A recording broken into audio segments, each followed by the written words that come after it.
If you've been freelancing or running a small business for any amount of time, you've learned a few things you probably wish you knew from the start. Well, in this episode, I've asked a few of my freelancing and business owner friends, as well as Twitter, what's the one thing you wish you knew before you started? And there's a lot of great advice, so let's get to it. But before we get started, I want to tell you about my online membership and community, Creator Courses. I know that when you want to learn something, the natural thing you probably do is go to YouTube or Google, and I do the same thing. I think that's great for one-off projects. I used YouTube very recently to learn how to change a light switch in my house. But there are lots of videos on every topic, and you end up asking questions like, which one is the best, and who do you trust? What order do you even watch these videos in, and will you get the support that you need?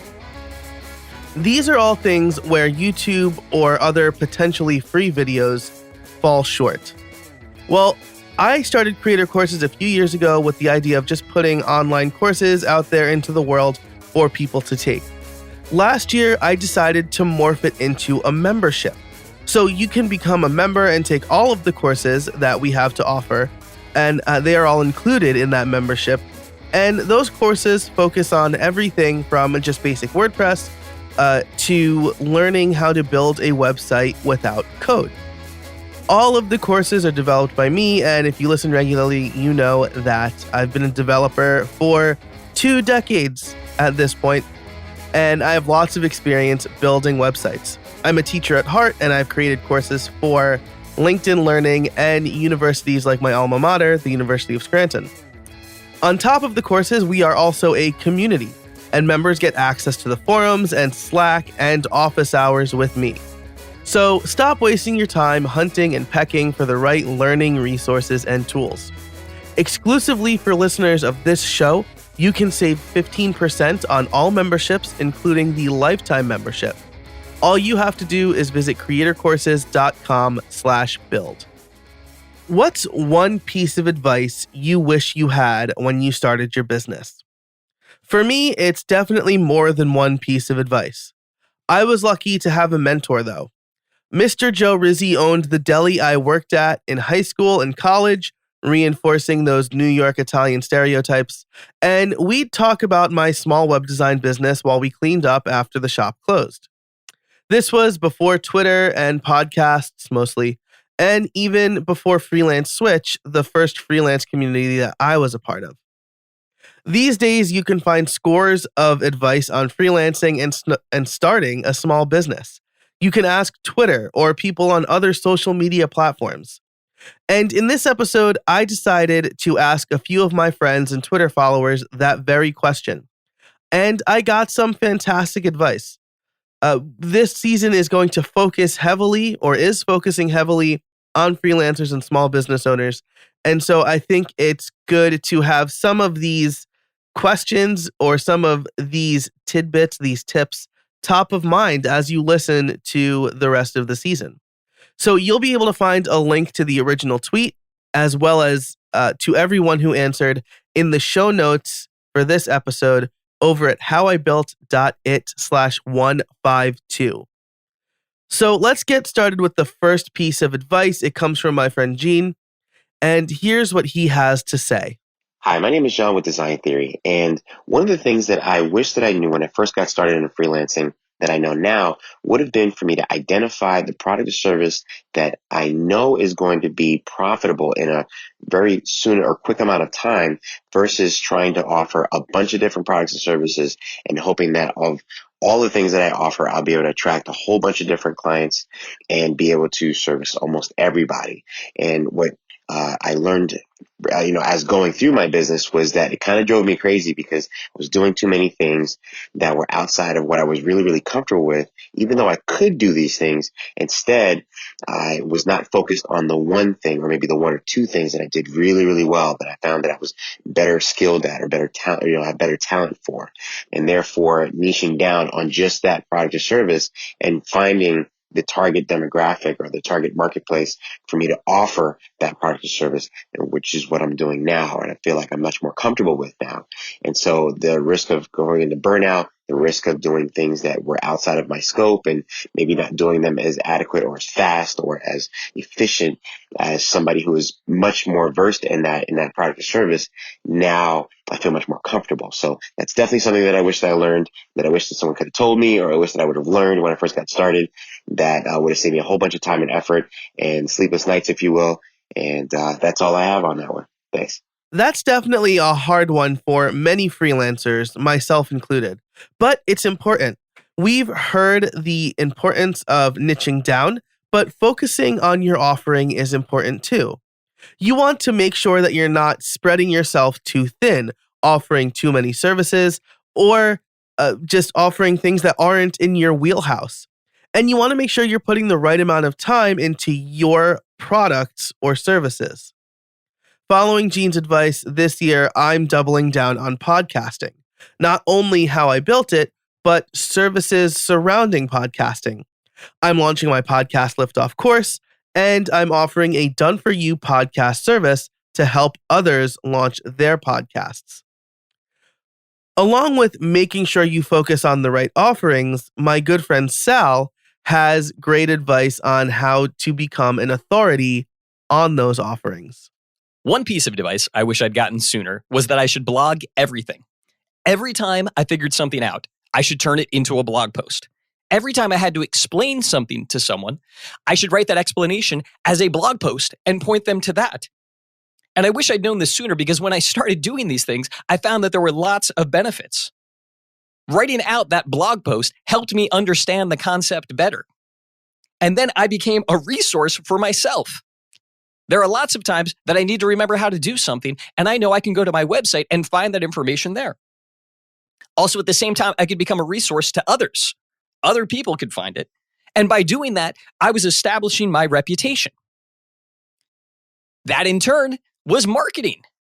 Now I'm marketing myself. Either people have already found me and they want to find out more about me and they see that I've written all this information, or people find my answers and then that introduces them to me.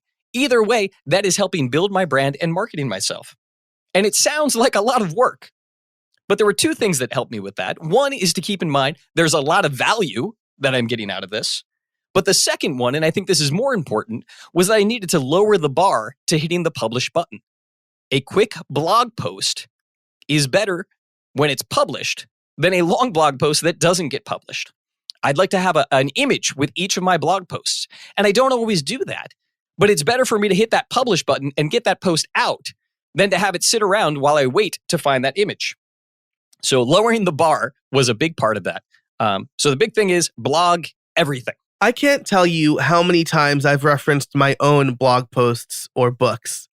Writing down how you did something can be so valuable, not only to others who read your blog, but to you as well, just like Sal said. And lowering the barrier for publishing, fantastic. Next time you have a thought, just blog it. That's something that former guest Colin DeVrew also talked about. He has a lot of advice on blogging, and I will link his episode in the show notes as well. This episode is brought to you by SaneBox. If you asked me to name the single biggest workplace time waster, I don't even have to think about it. The answer is email. In fact, a recent study found that almost 50% of the time managers spend tending to their inboxes is spent on emails that should have never been sent to them or that they didn't need to answer. But what if you could press a magic button and never see those time-wasting emails again? Well, that's exactly what SaneBox does. With just a few clicks, SaneBox automatically gets your email under control and filters out all the messages that don't need your focus. And you don't even have to switch email apps because it works in concert with whichever email client you already use. I've been using SaneBox for a few months now, and I immediately saw big changes in the way I manage my email. I no longer get distracted by every little thing that comes into the inbox. I only see the important stuff until I choose to look at other folders. It also has some nifty features like the Sane Black Hole, where you can vanquish senders you never want to hear from again. I am unapologetic about that button. Plus, I created my own called Sane Money, where all online orders and banking info goes. So if I need to check in on something I ordered, or need to get a tracking number or the latest bank statement, I know exactly where to go. See how SaneBox can magically remove distractions from your inbox with a free 2-week trial. Visit sanebox.com/howibuilt today to start your free trial and get a $25 credit. That's SaneBox, SaneBox.com/howibuilt. That's built with a T. Thanks to SaneBox for supporting this show. And now, let's get back to it. Moving away from general advice, let's hear something from Topher DeRozier that everyone needs to hear. Before I went freelance full-time, my regular rate was $65 an hour. When I made the decision to go freelance full-time, I thought I better boost this if I'm going to really try to make a living off it. So I went up to $75 an hour. And it was only about 4 months before I realized that to really pay the bills and live a normal life, I needed to be at $100 an hour. But by that point, I'd already started working with a number of clients, and changing the rate was awkward. I did it. I didn't lose anybody, but it was awkward. It would have been much better for me to do the research, and more than research, because I did some research. It would have been better to have more conversations with people who were making a living as freelancers and set a good high rate at the beginning so that you don't have to go back to your existing clients and say, hey, I'm going to raise my rates. And this is different from a normal raising of rates annually or something like that for standard of living. I have a policy now. I raise my rates at the beginning of every new year. It's usually not very much and they don't really care. But that first one where I made the mistake and I needed to raise it substantially was painful. So do your research, talk to a lot of people, and at the beginning, set a relatively high rate so that you don't have to go back to them and say, I'm sorry, I have to charge you more now. Raise your rates. When you first started, you were almost definitely undercharging. You might still be. This was one of the first lessons that Mr. Rizzi taught me at the deli. He said, Joey, you do good work, right? Then your prices should reflect that. The right people are willing to pay the right price for quality work. And not everyone is looking for a bargain. As you talk to more potential clients, you will learn that. And in an upcoming episode, Nathan Ingram tells us all about how to talk to and screen potential clients. And speaking of screening clients and the sales process, now seems like a great time to hear from Birgit Pauli Hack. On Twitter, Joe Casabono asked freelancers, what's one piece of advice you wish you had when you started out? My reply was, if the communication during the client acquisition process is high, it'll get worse after you make the sale. Plan for it. Now, during my early years in business, I connected with some potential clients, small business site owners who had a lot of questions before they made a decision about who to hire for their project. And I spent quite some time answering, hoping that if I explained everything in detail, I would earn their trust and they would hire me. Sometimes that was the case and sometimes it wasn't. I also attributed this time spent on back and forth communication to the cost of doing business and part of the client acquisition process. My intention was when I explained everything up front, I would have fewer interruptions while working on the project. And working on the site wouldn't take as long. But that's not the reality of it. The number of emails and voice messages actually increased once we started working on the project. I kept timesheets down to a quarter of an hour, and my contract stated that time spent on support and Q&A emails are, among other things, billable hours. My standard project management line item in my estimates just wasn't enough to take care of the additional amount of communication required. The site owners were weren't particularly pleased that the site cost so much more than what I originally estimated. I did get paid, but blowing past the budget total wasn't a good outcome, no matter how brilliant the site turned out to be. In comparing estimated hours versus real hours over a few projects, I found that getting through the communication process sometimes took as much time or more than the actual work I was hired to do. So after a while, I was able to recognize the particular pattern of behavior upfront. For future high communication clients, I considerably increased my estimate for project management to reflect their communication style. Now it was a win-win situation. The client received all the answers and I was on budget again. We created a great site, exactly what the client wanted, and we both were happy. And that's the story behind my early freelance advice. My name is Birgit Pauli-Haag, and I'm the publisher of the Gutenberg Times and co-host on the Gutenberg Changelog podcast with Mark Urain. Joe, thank you so much for having me. All the best to your listeners, and goodbye. This was a hard lesson for me. I thought free consultation was something that carried throughout the project, and that I should only charge for the website that I made, that I should only be charging for the hard work of writing code or designing a website. But there are some clients who will take advantage of that. I had one who would call me daily, and he'd keep me on the phone for at least an hour each time.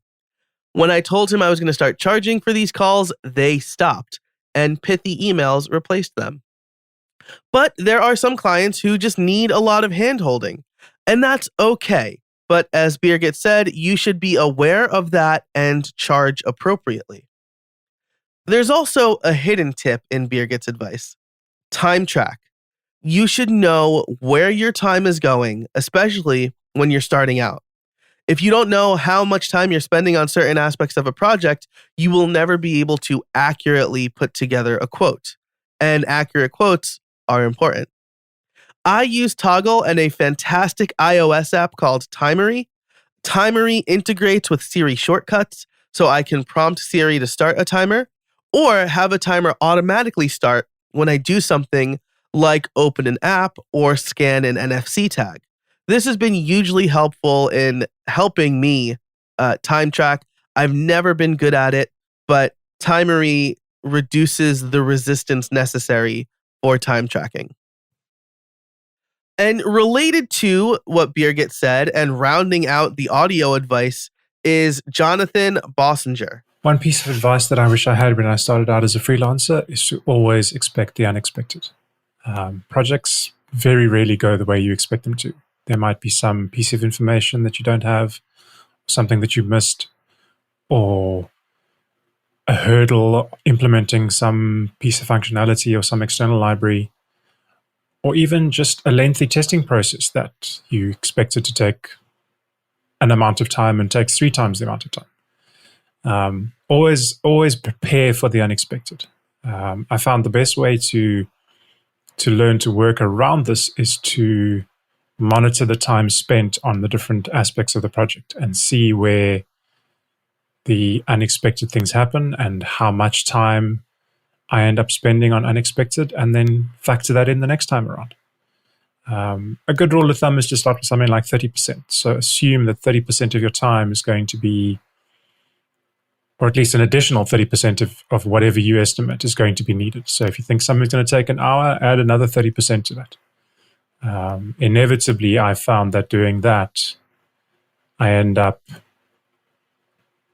more often than not, I end up in a situation where I estimate correctly as opposed to incorrectly.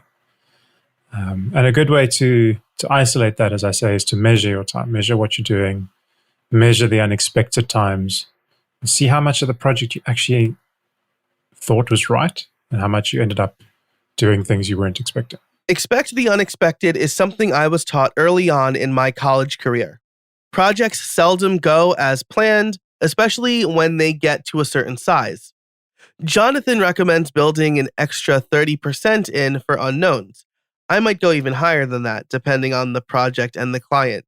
But his advice is really sound. There's always going to be things that you don't expect. So remember to create a buffer for that. Now, before we get into the Twitter advice, I again want to thank Jean, Sal, Topher, Birgit, and Jonathan for sending in their audio. I appreciate them taking the time to record a few minutes of valuable advice for us. This episode is brought to you by FreshBooks. Do you remember when you started your small business? It was no small feat. It took lots of late nights, early mornings, and the occasional all-nighter. Bottom line, you've been insanely busy ever since. So why not make things easier? Well, my friends at FreshBooks have the solution. FreshBooks invoicing and accounting software is designed specifically for small business owners. It's simple, intuitive, and keeps you way more organized than a dusty shoebox filled with crumbled receipts. As a side note, I actually told my accountant the first time that I used the shoebox method, and his face turned white. But in actuality, FreshBooks was one of the first things I bought when I started my business. I've been a FreshBooks user since 2009. It's easily the best accounting and invoice software for small business owners like us. Create and send professional-looking invoices in 30 seconds, and then get them paid 2 times faster with automated online payments. Nothing is better than sending out an invoice and getting it paid in the same day. That's happened for me with FreshBooks. You can also file expenses even quicker and keep them perfectly organized for tax time. And the best part is that FreshBooks grows alongside your business. So you'll always have the tools you need when you need them, without ever having to learn the ins and outs of accounting. Now, there are a lot of features on this list I have here to talk about, but I'm going to pick 2 of my favorites. The first is late payment reminders. They are clutch. It's one less thing that I need to worry about when making sure I get paid. I don't have to keep track of exactly when I sent the invoice, and if I already sent a follow-up email, or whether or not they viewed the email. All of that is taken care of inside FreshBooks.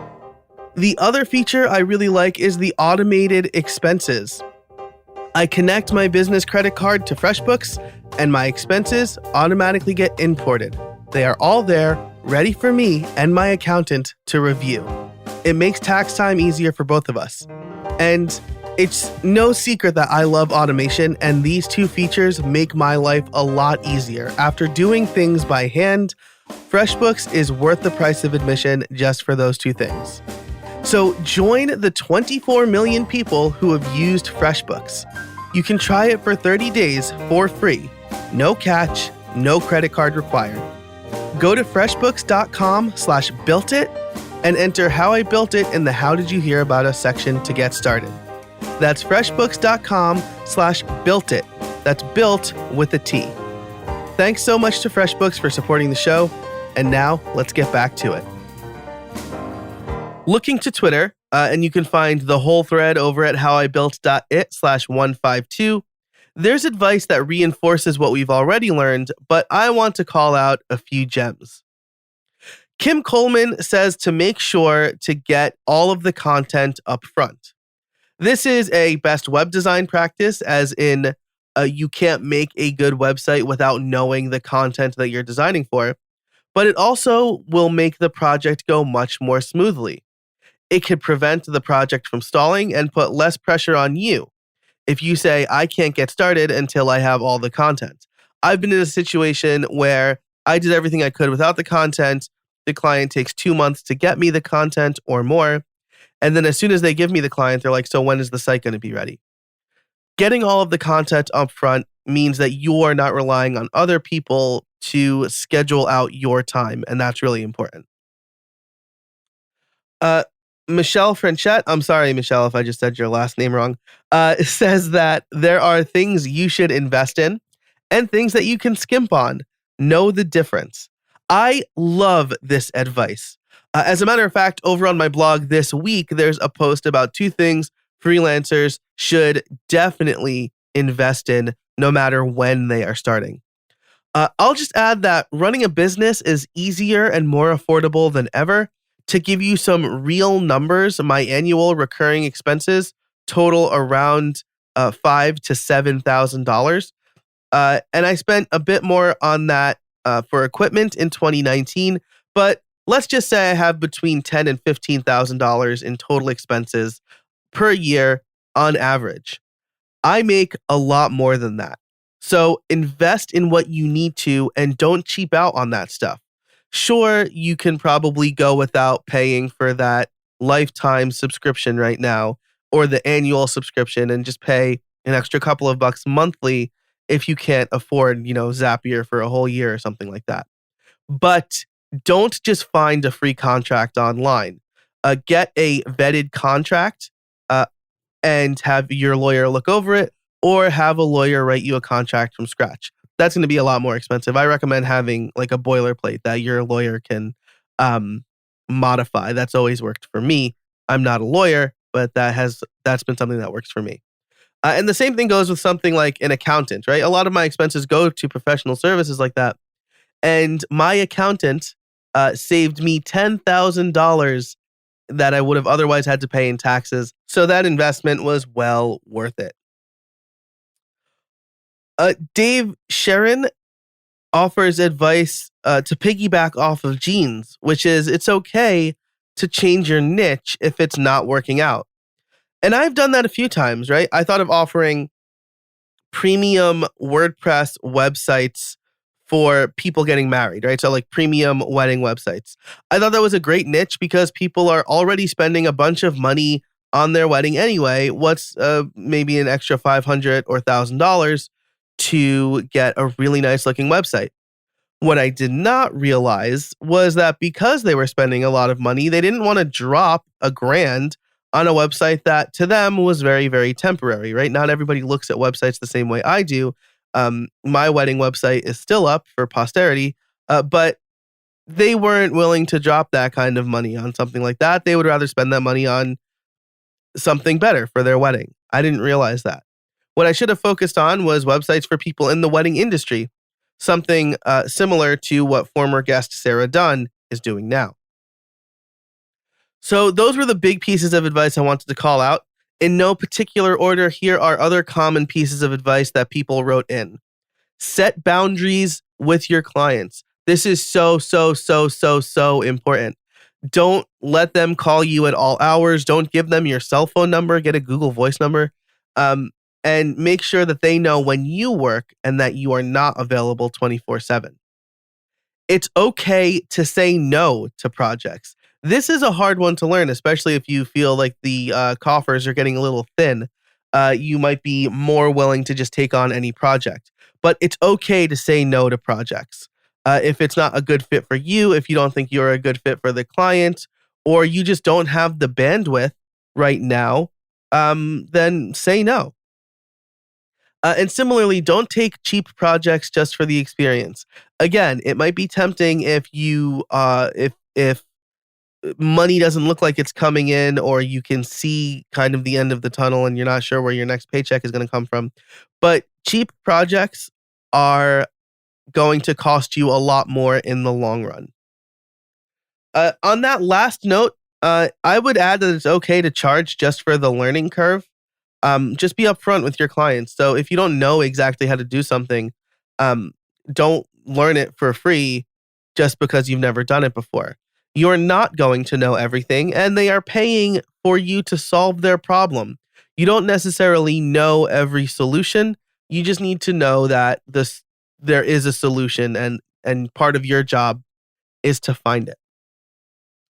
As for the way I would answer this question, my advice, it's something I've been preaching for a couple of years now. Build your list. It's not just for selling products. Your mailing list is not just for selling products. It's for sending out advice, notifying your members of new services, and keeping relationships with your clients and potential clients. Your mailing list can be the life's blood of your business if you do it right. So follow Sal's advice to blog more, and at the end of each blog post, have an opt-in to join your mailing list. Build your mailing list and then nurture it with good advice. This season has several episodes dedicated to that very topic, so be sure to stay tuned. Thanks so much to everyone who wrote in or recorded their advice. Now it's your turn. Write in and let me know what your favorite piece of advice was. Let me know on Twitter. I'm at jcasabona, or use the hashtag AskHibby. That's Ask HIBI. You can find all of the show notes at howibuilt.it/152. Thanks to our sponsors for this week, SaneBox and FreshBooks. Both of these tools could be advice all on their own. Manage your time and your money better with these two fantastic tools and really take your business to the next level with them. If you liked this episode, be sure to leave a rating and review in Apple Podcasts or wherever you listen to podcasts. Subscribe to get notified as soon as new episodes come out. If you want to learn more about my membership creator courses, you can get a free PDF of 5 tools to help you build websites faster. You can find that over on the show notes page. Again, that's howibuilt.it/152. Thanks so much for listening, and until next time, get out there and build something.